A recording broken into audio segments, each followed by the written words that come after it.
Let's have a look at an introduction to Flash. Before we begin, let's have a look at the intensity of light. The intensity of light is the amount or power of the light. The intensity follows what's called an inverse square law. What does that mean? Well, it means the intensity of the light decreases by the square of the distance. So in other words, over short distances, the light falls off very rapidly. So for example, if the light intensity at 1 meter is taken to be 1 or 100%, by the time you get to 2 meters, the light intensity has dropped to 1 over 2 squared, or a quarter, or 25%. At 3 meters, the light intensity has dropped to 1 over 3 squared, or a ninth, or around about 10%. By the time you get to 4 meters, the light intensity is 1 over 4 squared, or about a 16th, or around about 5 or 6% of what it was originally.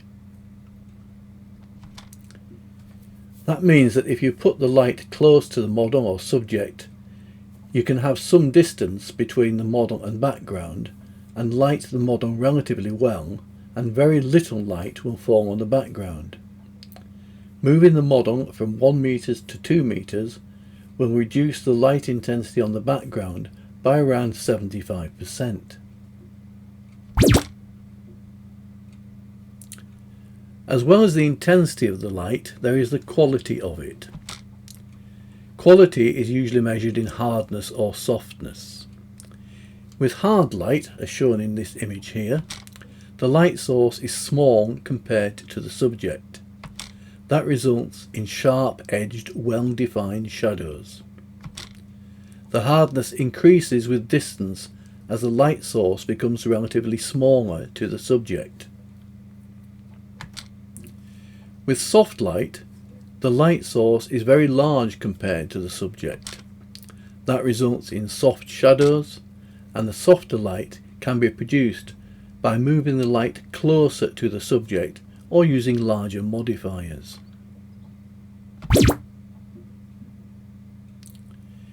In addition to the quality of light, you also need to bear in mind the colour of it, sometimes called colour temperature or white balance.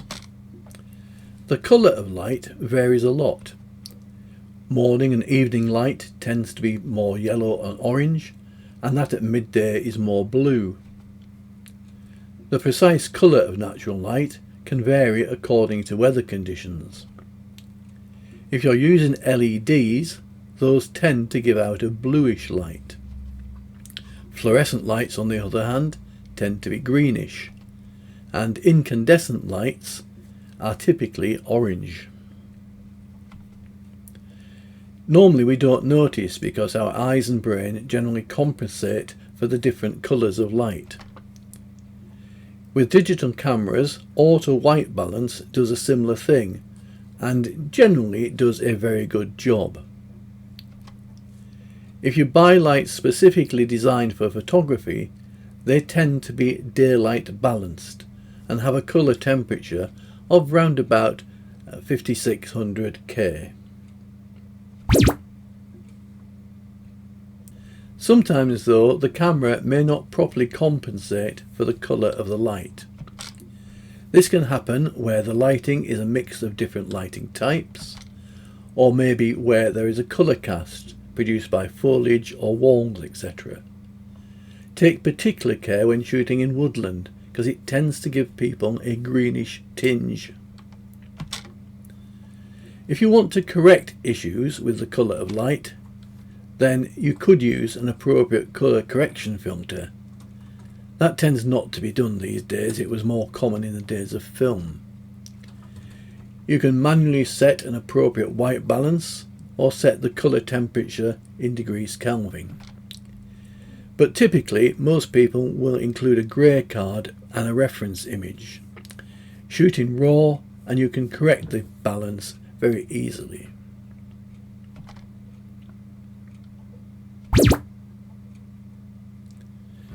Continuous lighting has become more popular.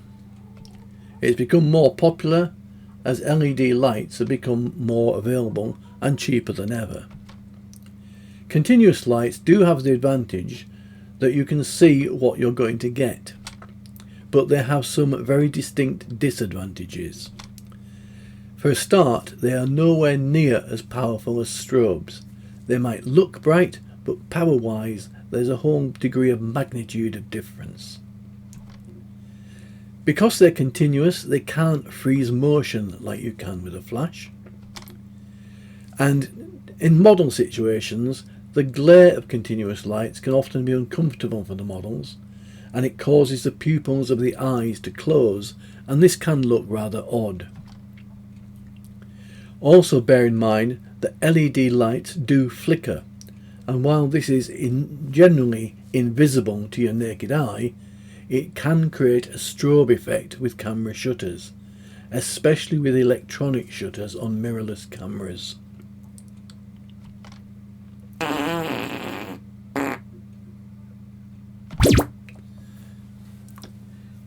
Talking of mirrorless cameras, let's have a look at some special considerations when using flash. The default on most mirrorless cameras is to simulate exposure in the viewfinder or LCD. This, however, can't take into account the fact that you're using flash. Typically then, the viewfinder or LCD may look very dark, making it difficult to see the actual image. You can disable this feature and tell your viewfinder or LCD to act more like a traditional DSLR and show you the image as you're looking at it, not as it will be exposed. On Sony cameras, that's done in this memory option, the live view display, and you put the setting effect to off. Some consumer cameras have a flash built in. This is very convenient. However, they are very low power generally. Also, they're on the lens axis, which tends to cause bounce back and red eye if you're not very careful. You can't move or tilt or rotate them, and it uses a camera battery, which can drain the battery significantly. You've also got limited options to modify the flash. It's difficult to put a softbox or anything else over the actual flash unit. You've also got no control over the light direction and shadows and so on. More professional cameras don't actually have a built-in flash at all, but most cameras do have a hot shoe. Hot shoes differ between different camera makes. Most, but not all, have a center pin which provides a universal basic connection.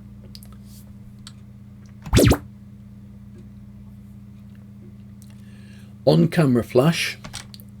This refers to flash mounted on the camera's hot shoe.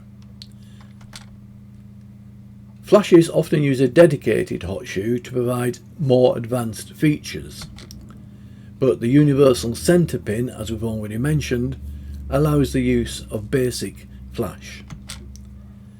Cameras mounted on the camera do suffer the same issues as built-in camera flashes.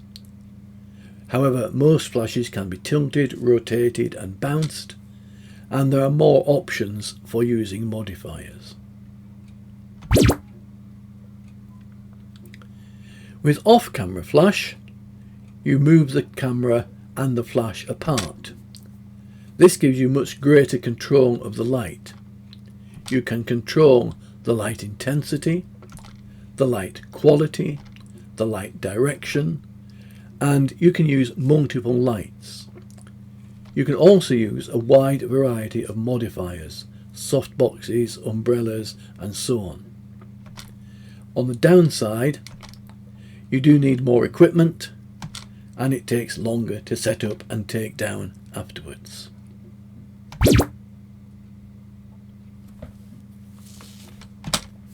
With off-camera flash, the flash units then are not on the camera at all, but some distance away. You must connect the camera to the flashes in some way. You can use cables, you can use optical triggers, you can use radio triggers, and increasingly commonly you can use Bluetooth. In order to work, the camera must have a transmitter.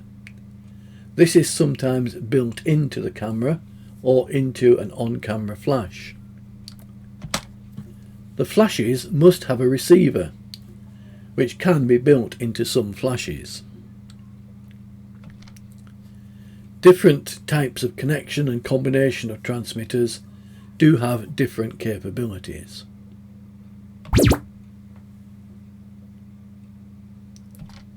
Let's have a look at optical triggers. These are built into most flashes or are available as a separate add-on.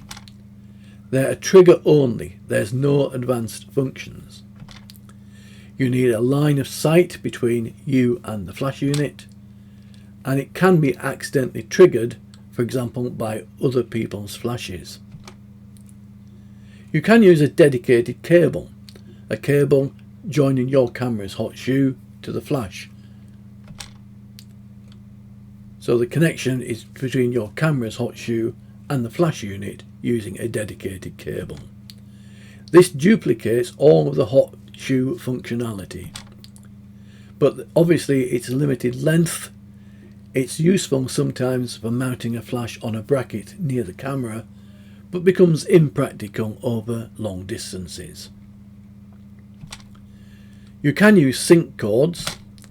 These can be much longer in length, several meters if necessary, but again they're trigger only and they've got no advanced functions, and not all cameras and flashes support the use of a sync cord.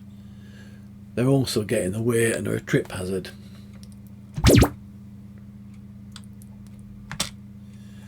Simple radio triggers are available, like the ones shown here in this image. These can trigger the flashes remotely, but these simple triggers can't support advanced functions.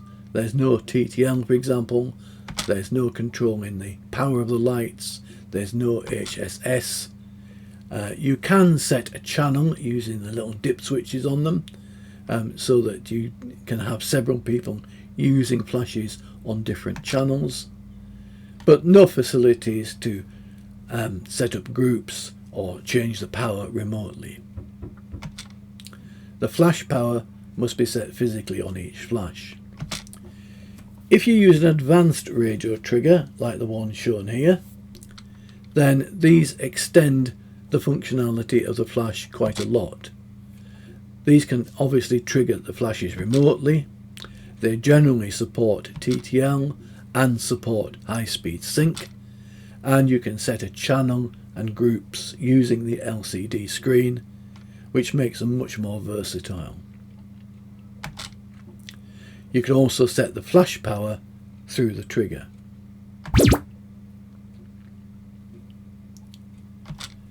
Godox units are relatively cheap and reliable units. One X Pro or XT trigger can be used for all of the units in the Godox range. Triggers are available to fit Canon, Nikon, Sony, Fuji, Panasonic and other cameras' dedicated hot shoes. They're also compatible with newer Pixapro and Vivico units, and possibly others too, which are all basically the same unit with different labels stuck on them. So one trigger can support many different flash units.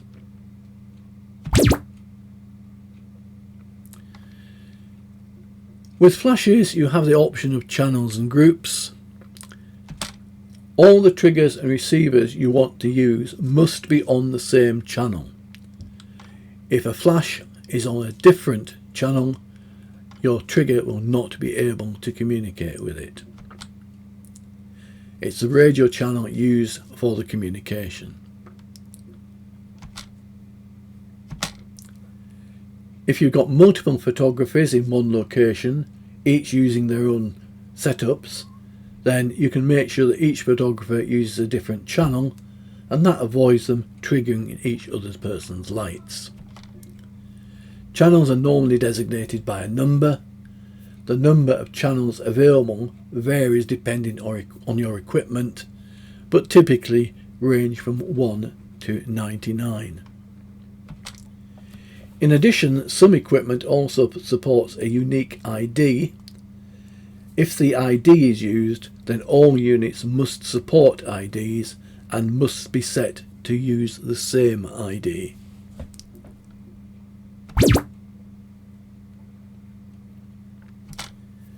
Groups are used to control how certain flashes behave. Groups are generally designated by letters. The number of groups you can have again depends on your equipment. A through to E is common and enough for most needs. Some units do support more. Each group can contain one or more flashes, and you can control the power settings of each group individually. So for example, you could have 2 flashes in group A and 1 flash in group B. You can then set the flashes in group A to have 1/64th power and the flash in group B to have 1/32nd power. Do beware of quirks with the way that some manufacturers implement flash. For example, some Nikon cameras can only work in TTL on groups A through to C. Other groups are available but only support manual mode.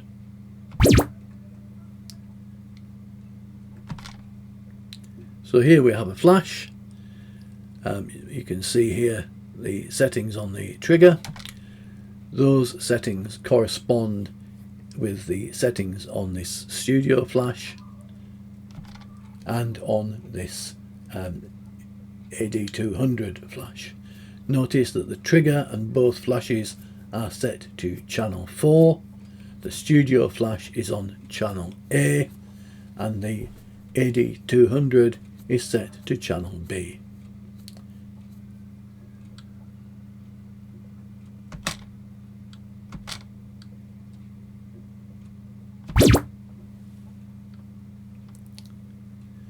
So here's a setup that you might want to use.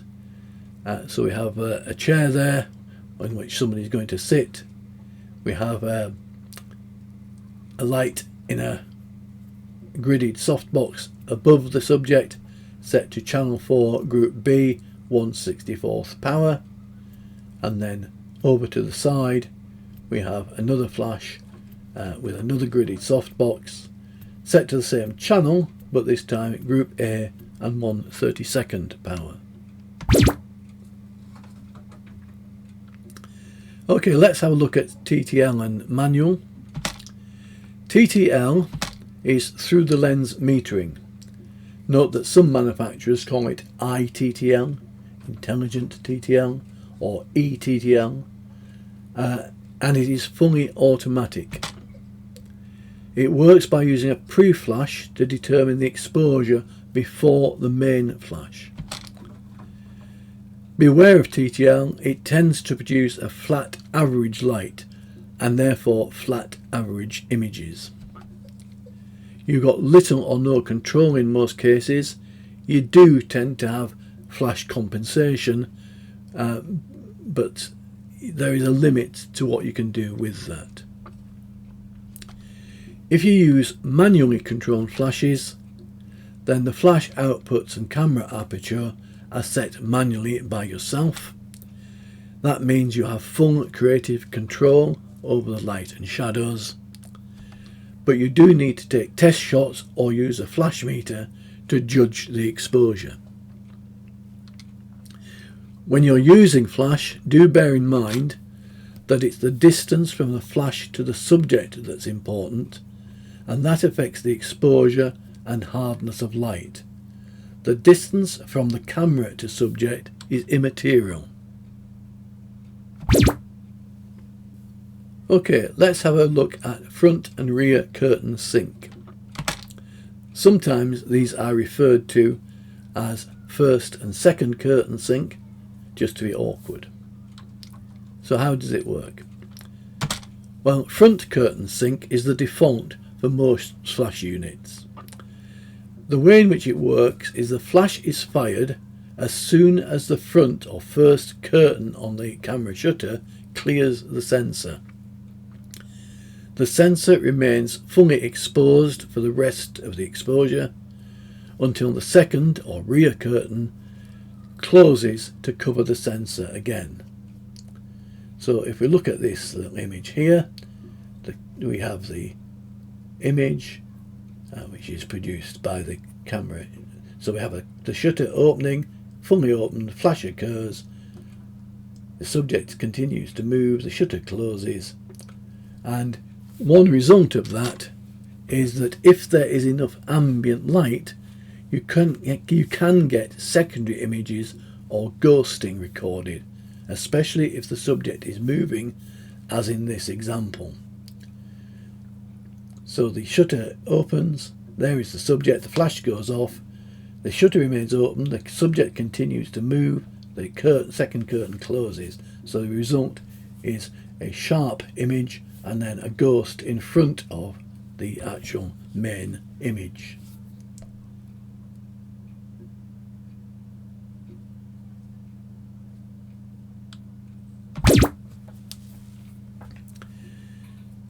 With rear curtain, or sometimes called second curtain sync, it works slightly differently. With rear curtain sync, the flash fires just before the rear or second curtain begins to cover the sensor. The sensor is fully exposed before the flash fires, and it doesn't stop ghosts occurring if the ambient light is sufficient. But as the flash fires just as the shutter is about to close, the ghosting occurs before the main image. Let's have a look at the picture here. So we have the shutter closed, the shutter opens. Let's try again. The shutter closes, the shutter opens, the subject is moving, the flash fires, and then the shutter closes. So you have the opposite effect, really. You have some ghosting behind the properly exposed subject.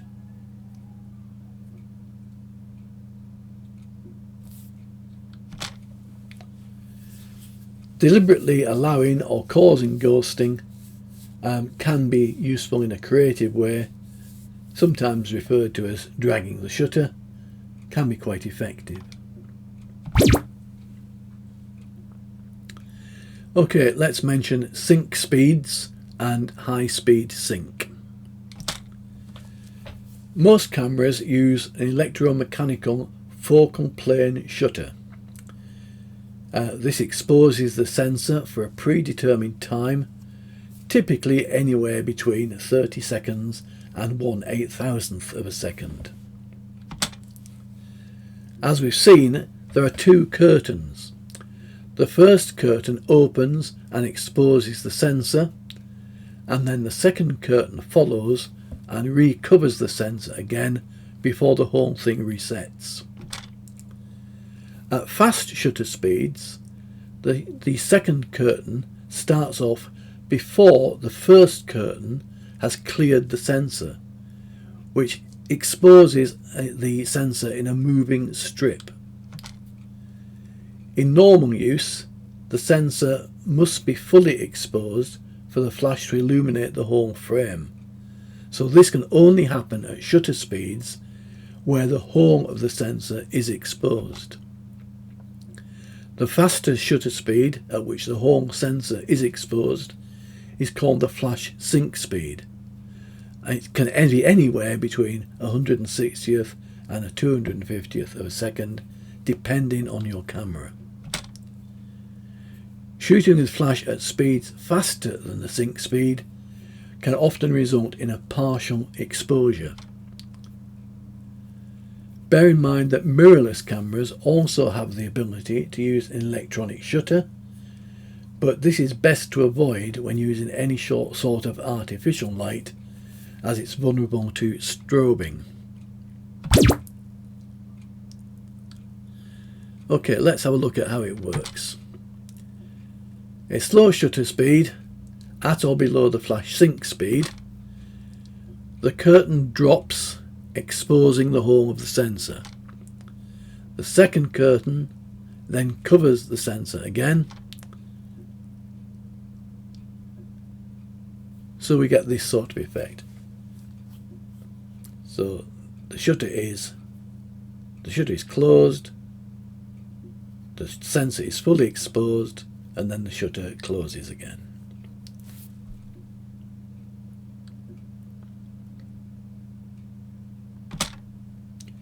If we're taking a picture, then this is what we get basically. So the shutter is closed, the shutter opens, the flash goes off, and then the shutter closes.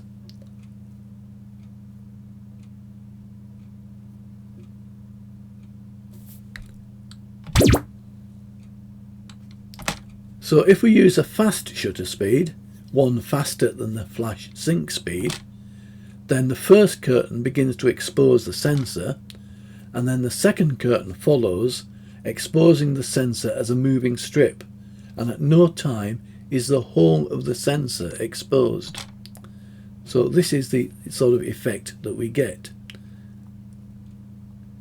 The sensor is exposed as a sort of moving strip as the first curtain opens, and then very shortly after the second curtain follows, exposing the sensor as a moving strip. If we take a look at how that affects an image, then this is the sort of effect we get. So the flash is basically going off with some of the sensor uncovered and some of the sensor covered.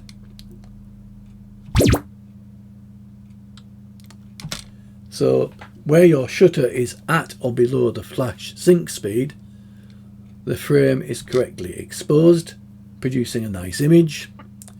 If your shutter speed is too fast, then part of the frame will be underexposed as the sensor is partially covered, which produces an image which may look something like that.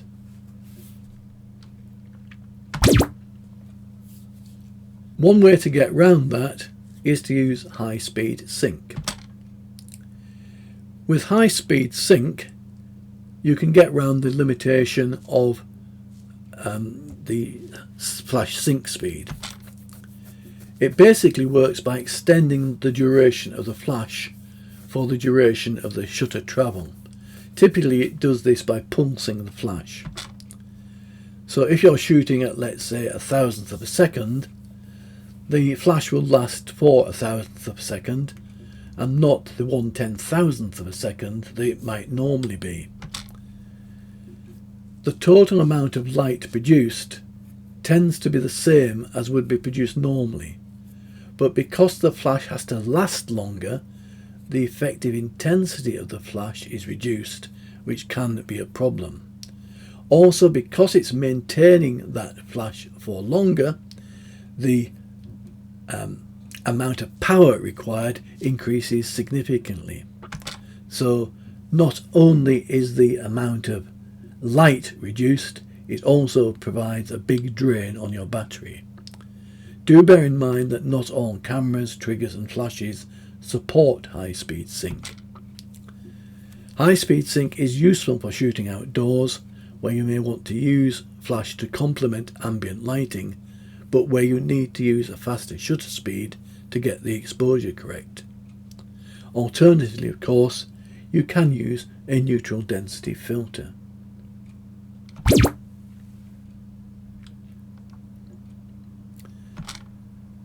So with high-speed flash, it basically works like this. The shutter speed is set to higher than the sync speed, exposing the sensor as a moving strip, but the flash duration is longer and the flash is pulsed, producing an even lighting throughout the exposure and resulting in a decent image. If you're shooting in a studio, then you might want to set the black point.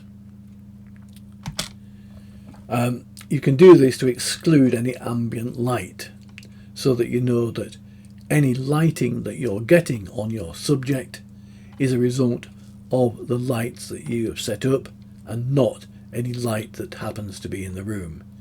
It means you don't have to work in the dark. The black point is the exposure that produces a totally black frame, one that you can't see anything at all. The shutter speed should be at or just under the flash sync speed. You then really need to take some test shots to determine the widest aperture that still results in a totally black frame. Once set, then you know that any ambient light in the room has no effect on your image. So if we look at these images below here, we've got the one on the left, shot at 200 of a second at f4 ISO 100, and you can see, we can still see the image. Not very bright, but there is image there. Moving across, we have still a 200 of a second, but we've got now f5.6, and we can still see some of the image just. Moving a little bit further across, we've now gone to f6.3, and now we can't see any of the image, and we certainly can't see any of the image at f8. So in this case, f6.3 would generally be a good place to start. So how do you determine the flash exposure? Well, if you use your flash unit in TTL mode, you leave it to the camera. However, if you want to be more creative, you will need to use manual mode. So how do you set the exposure then? Well, each flash unit's power can be adjusted, but the scales used tend to differ for different units and different manufacturers. If you have an advanced trigger, you can set the power of the flashes, as we've seen, from the transmitter. But what value do you actually set? Well, some systems do have what's called a TCM option, TTL Convert Manual. With this, you can take a shot in TTL and let the camera decide what it should be, and then convert it to a manual setting that you can then tinker with if you want. You can also use a flash meter, note not a light meter, that measures the power of the flash and tells you what aperture you need to set for a correct exposure. Or you can simply take a series of test shots to determine the correct exposure. When you're doing this, go by the camera histogram. Don't rely on the image on the LCD screen. It'll probably make the image look brighter than it actually is, especially in a dimly lit room. Also bear in mind what we said earlier about the display on mirrorless cameras. You need to make sure that you have the live view settings effect, or whatever your camera manufacturer decides to call it, switched off. Otherwise you won't be able to see what you're shooting.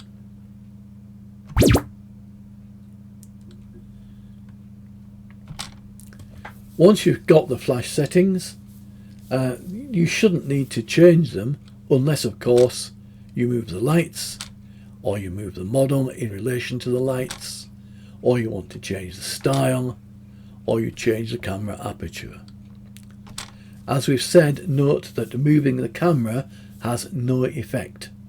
It's the distance from the light to the model that determines the exposure, not the distance from the camera to the model or from the camera to the light. Also, changing the shutter speed will have no effect on exposure when using flash in a studio environment, providing that exposure is not so long that it introduces the ambient light.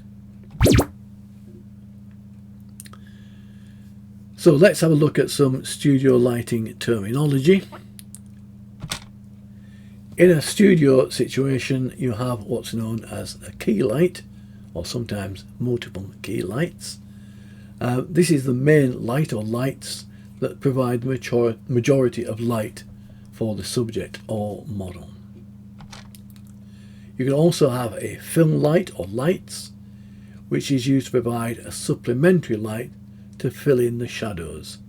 Sometimes you can use reflectors or whiteboards rather than having another light.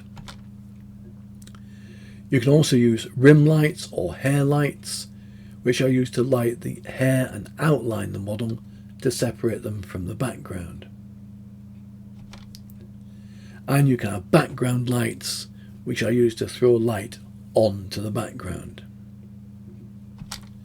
You can also use flags, which are basically light absorbing material, typically a black cloth, which is used to stop light spilling where it's not required. So if we take this setup that we've got here, we've got the subject at 45 degrees to the camera. We've got the key light bottom left as we're looking at it. We've got a film light towards the right hand side. We have a rim light or hair light top left. We have a background light top right, and we have a flag between the background light and the subject, just to stop light from that background light falling directly onto the subject. You don't have to use all of the lights. Many a good photograph is taken using a single light. So let's have a look at typical lighting types. We can have what's called short or narrow lighting. In this case, the side of the face that's furthest from the camera, or the narrow or short side, is the most prominently lit. So here we have an example of that.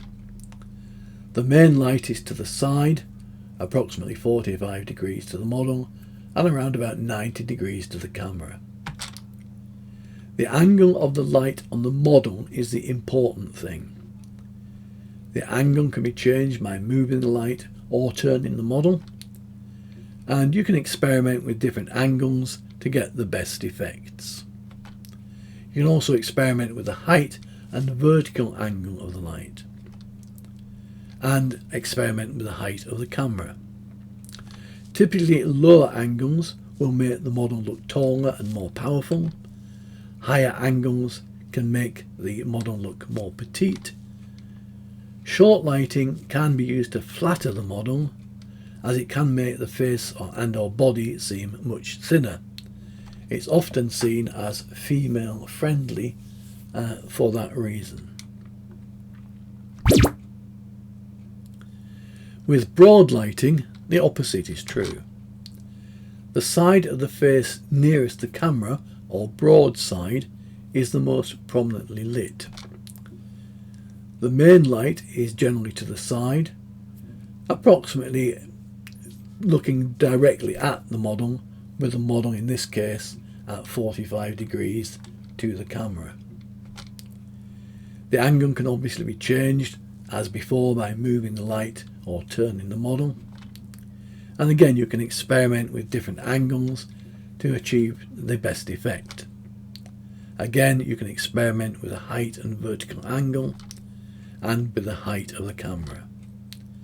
As before, lower angles can make the model look taller and more powerful. Higher angles can make the model look more petite. Be careful though, because broad lighting can make the model more prominent and can make the face or body seem bulkier. For that reason, it's typically more suited to male subjects.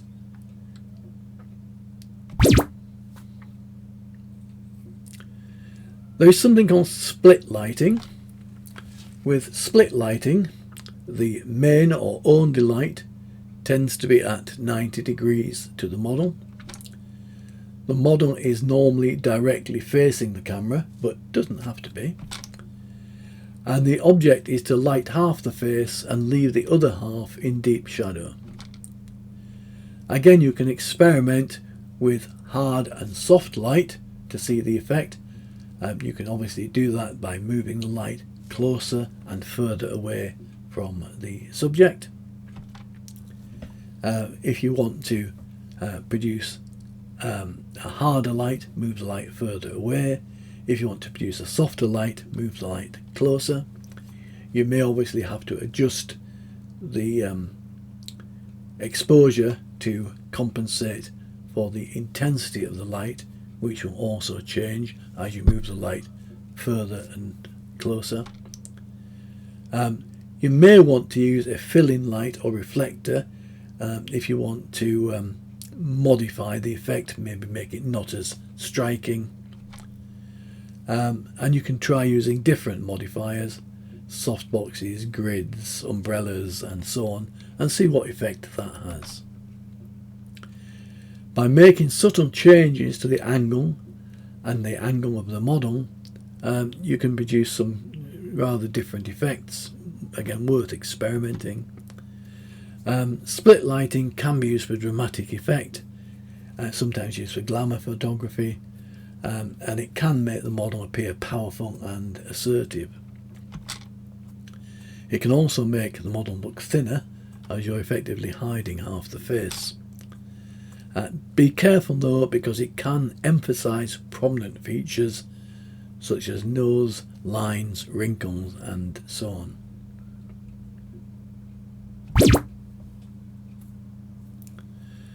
Symmetrical lighting is rather different. With symmetrical lighting, the model is lit evenly from both sides.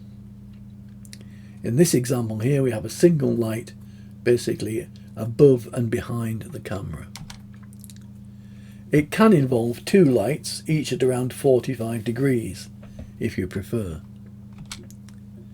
Again, experiment with the height and vertical angles. Experiment with the height of the camera. Again, we've already said this, lower angles make the model look taller and more powerful. Higher angles can make the model look more petite. Experiment with where the model is looking. At the camera, at the light, can make a big difference. Symmetrical lighting can flatter the model, as it tends to hide any imperfections in the skin and such like, particularly if it's slightly overexposed. It's often the preferred option for general fashion shoots.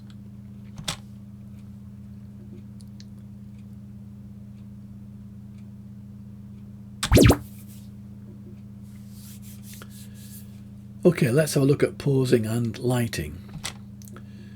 Lighting and posing the model need to go together. Have a look at some magazines, have a look at the poses and how they work, and think about how you think the lighting has been arranged. Pinterest, posing guides and posing apps all have their place. You can have a look at them and learn from them.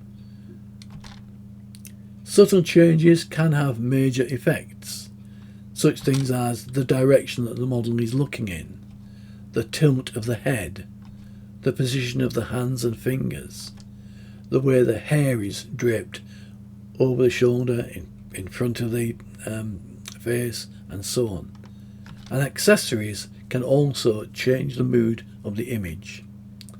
Don't be afraid to demonstrate poses and direct the model. If you are working with models, obviously follow the Working with Models etiquette guide. I won't go into that here, but it is available online should you want to read it. So here we have a model facing into or away from the light. If the model is facing the light or looking or having their back to the light, the effect can be quite different. In this case, we have the model lit basically from the front, as shown in that little diagram. Often the lights need to be much closer than you imagine to produce a soft light and produce the rapid fall off that you're looking for. The natural instinct is to pose the model facing the light, as we have here, and it can be very effective. But sometimes the body at an angle or even facing away from the light can be more flattering. Shadows can help define the shape. Also, you've got the flattering effect of the short lighting. If the model is facing towards the light, then the model can face the light and the photographer can shoot from a slightly different angle. We saw this when we talked about short and broad lighting, so I won't repeat it again here. If you shoot from the same direction as the light source, it doesn't always mean straight on, as with symmetrical lighting. So we've got an example here. The model may be at an angle to the light, but the light is above or behind the photographer. This can produce a flat, even light, which can be flattering, especially for more mature models. You can shoot from the same direction as a key light. The trouble with such lighting is a lack of definition, because there tends to be a lack of shadow. An option is to move the model towards a dark background, which will absorb some of the light, and tilt the head to create a shadow, as in this little example here. Alternatively, tilt the head away and create a shadow on the other side.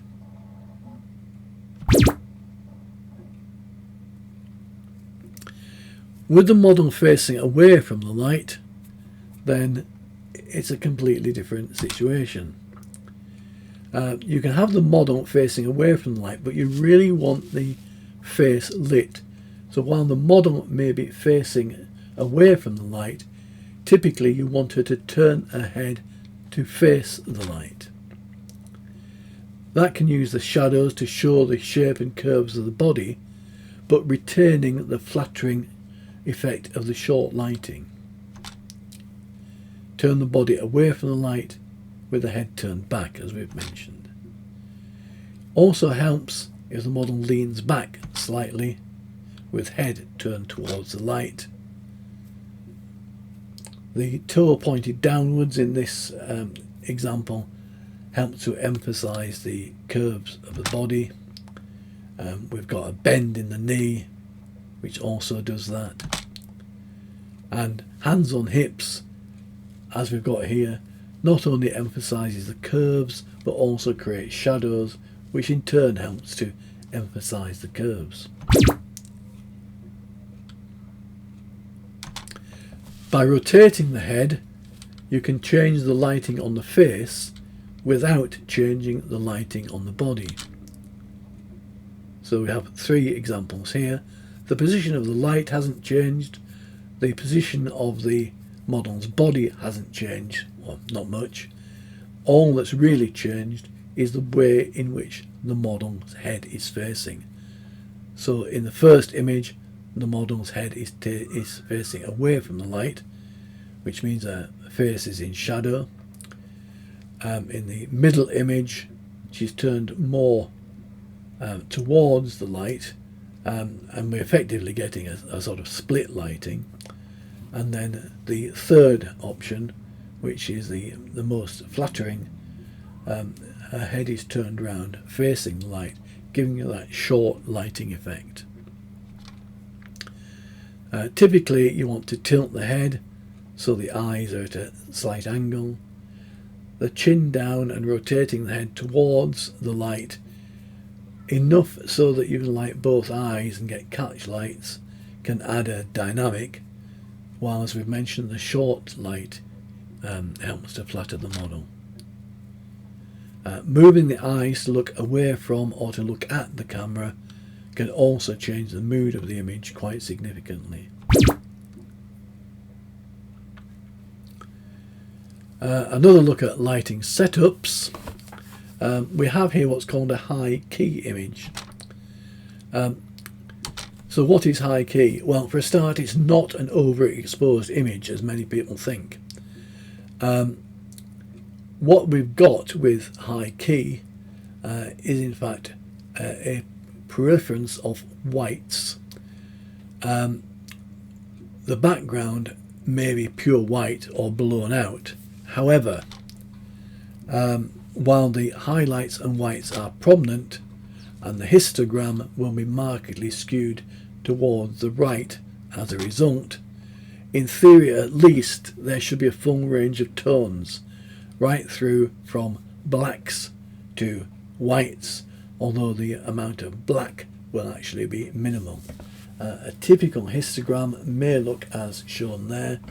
As you can see, there are some blacks and a few mid-tones, but it's mainly over on the whites and highlights. Obviously, if you're going to do that, you'll need to have a white background and lighting powerful enough to light that background and to light it evenly.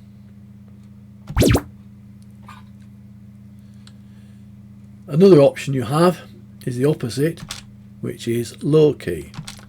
Again, low key is not just an underexposed image, although the background may be or should be pure black. Low key is where the image has very prominent black shadows. The histogram will be markedly skewed in this case to the left, but again in theory there should be a full range of tones going from the whites to the blacks with a minimal amount of white and probably very few mid-tones as well. If you're going to do that, you will need obviously a black or dark coloured background and subtle lighting. You may need to move the model away from the background to allow the light to fall off so the background remains very dark.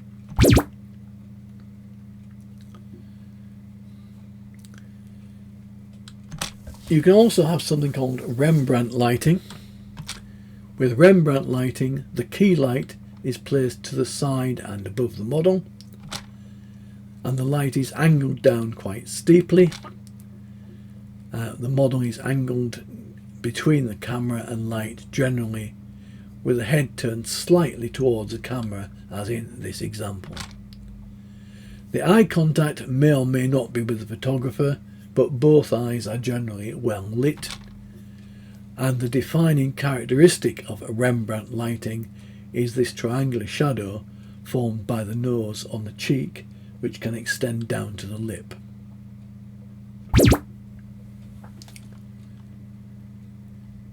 Similar in many ways is loop lighting, where the key light is placed to the side and above the model. The light is angled down quite steeply, essentially the same as with Rembrandt lighting, and the model is angled between the camera and light, generally with the head turned towards the camera, but the light is slightly more from the front typically than was the case with the Rembrandt lighting. You can switch between loop and Rembrandt simply by making slight changes to the angle of the light or the model's head. The eye contact again is optional, and the face is typically well lit. The defining characteristic of loop lighting is a small loop-shaped shadow to the side of the nose, as you can see here, but it doesn't extend down as far as the lip. It's much more subtle in many ways than Rembrandt.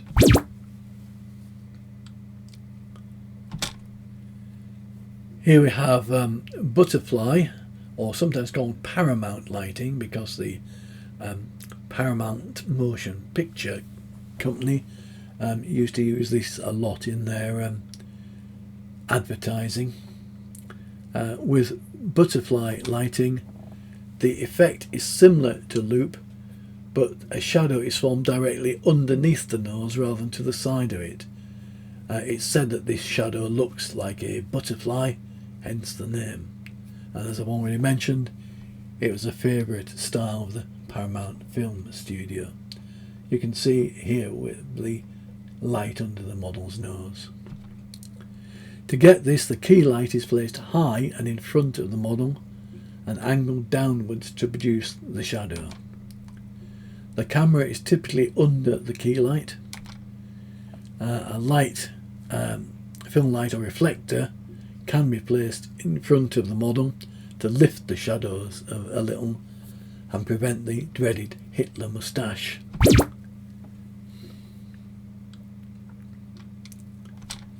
Direct lighting is probably very similar.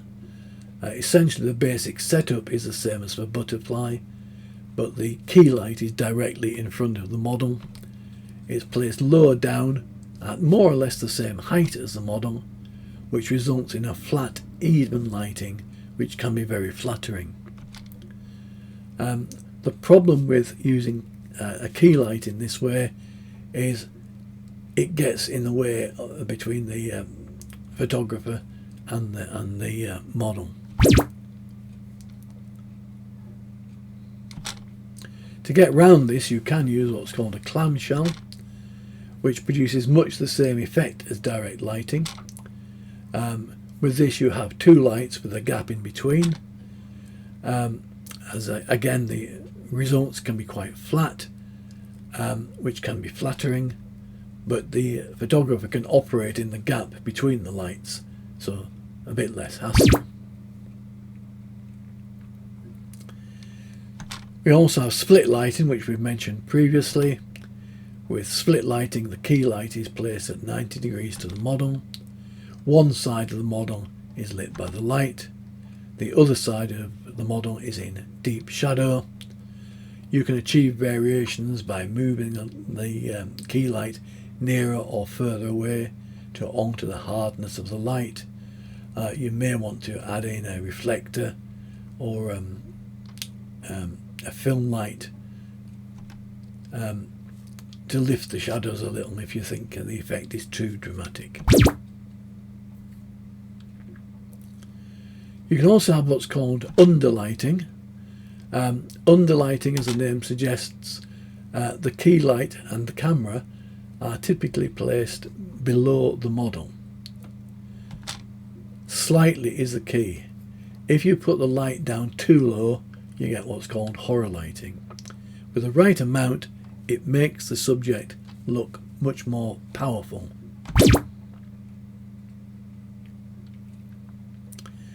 Okay, let's move on and have a look at framing and cropping.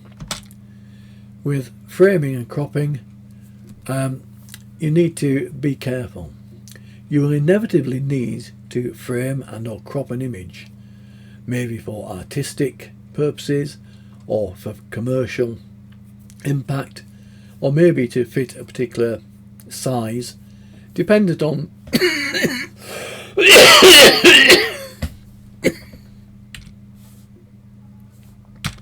let's go back. Framing and cropping. You inevitably need to frame and or crop your image. You might want to do this for artistic or commercial impact, or maybe to fit a particular size. Depends really what you're going to use the image for. You should always allow for cropping when framing your image in the camera. It's far easier to crop and remove part of an image rather than to try and add it in later on. Most cameras these days have enough pixels to allow you to heavily crop an image and still retain good resolution. Many photographers, for example, shoot mainly in landscape and then crop for portrait. You have basic frames or crops for standing portraits, which can include full length, where you include the whole of the model from above the head to below the feet, 3/4 length, bust, and headshots. Those are typical images that you might want to produce.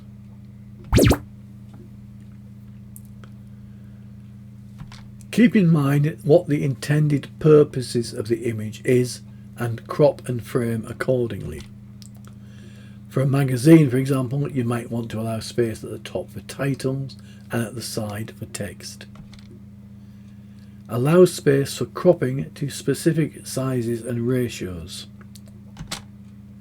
Avoid cropping through joints. Avoid cropping through elbows and knees and such like, as it can make the model look like an amputee if you're not careful. Also avoid cropping through the bust. Crop under it or over it, but never through it. For upper body shots, generally crop under the bust and above the elbow, as in classical statues. The Romans and ancient Greeks did know a few things.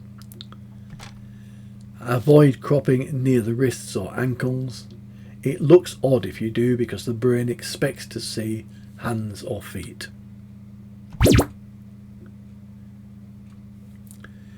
If you're shooting fashion photography, consider the eye contact and eye direction. In fashion photography, generally the clothes are the focus of the image, not the model.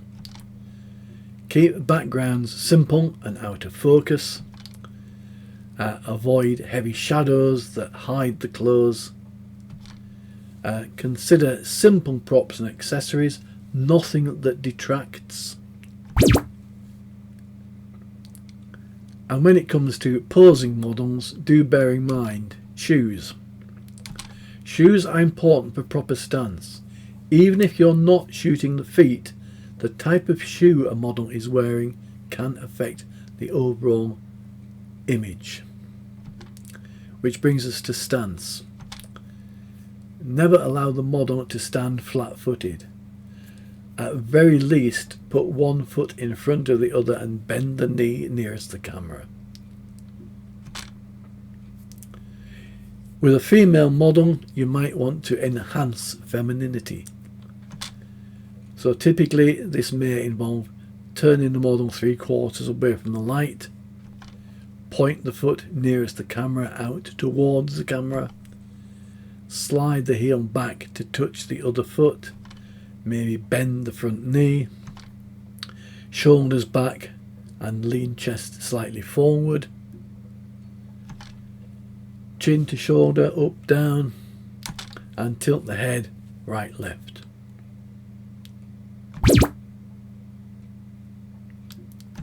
With arms, bring the arms off the body as that makes the arms look less big.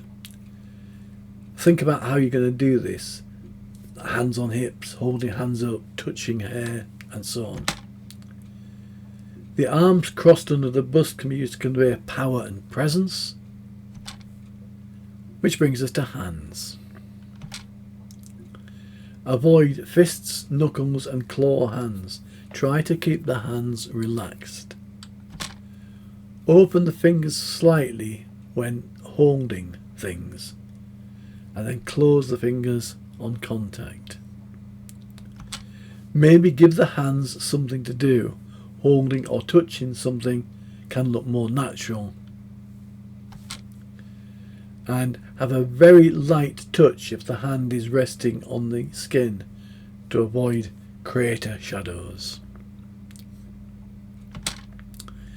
Which brings us to the bust.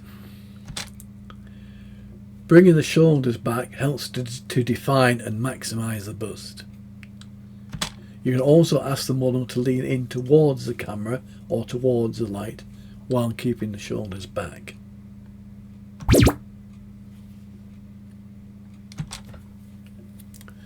Then we have eyes.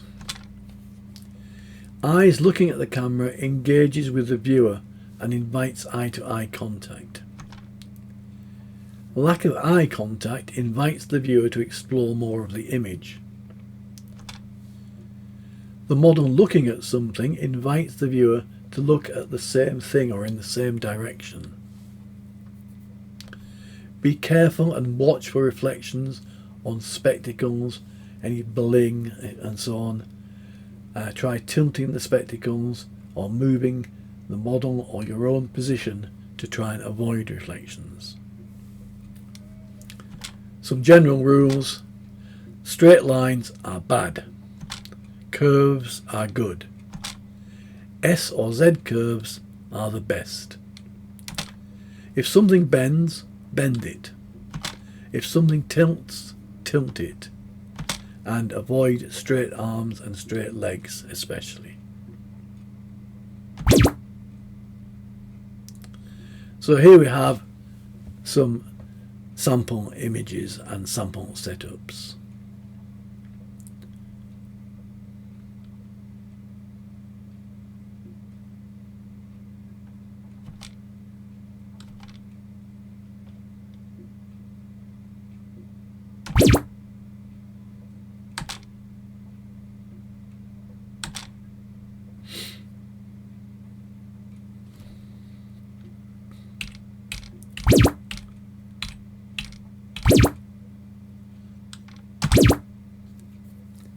So here we have some sample setups.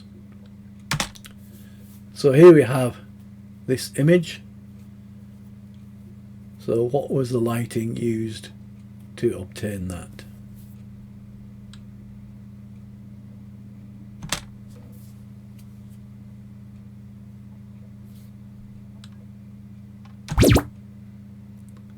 Another image.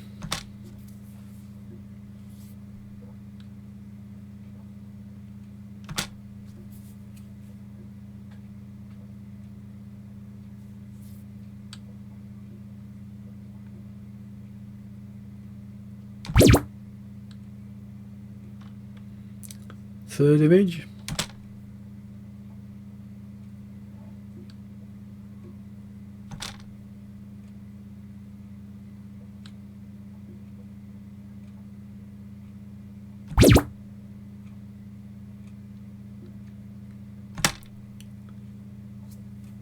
Another image.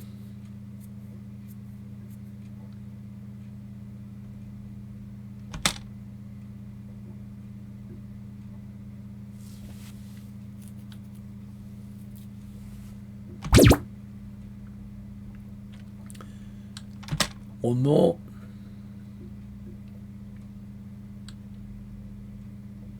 A bit more complicated this time.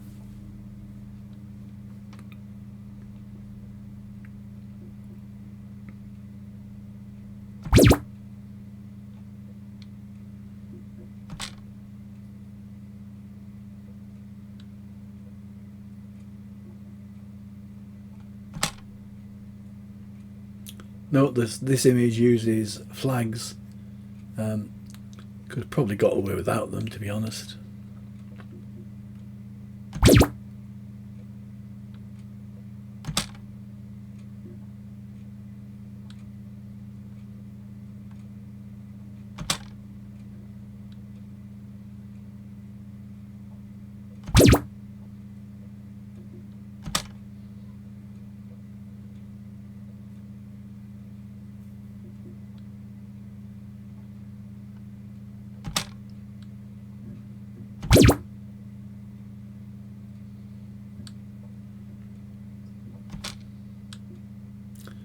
And some general fashion images to finish with.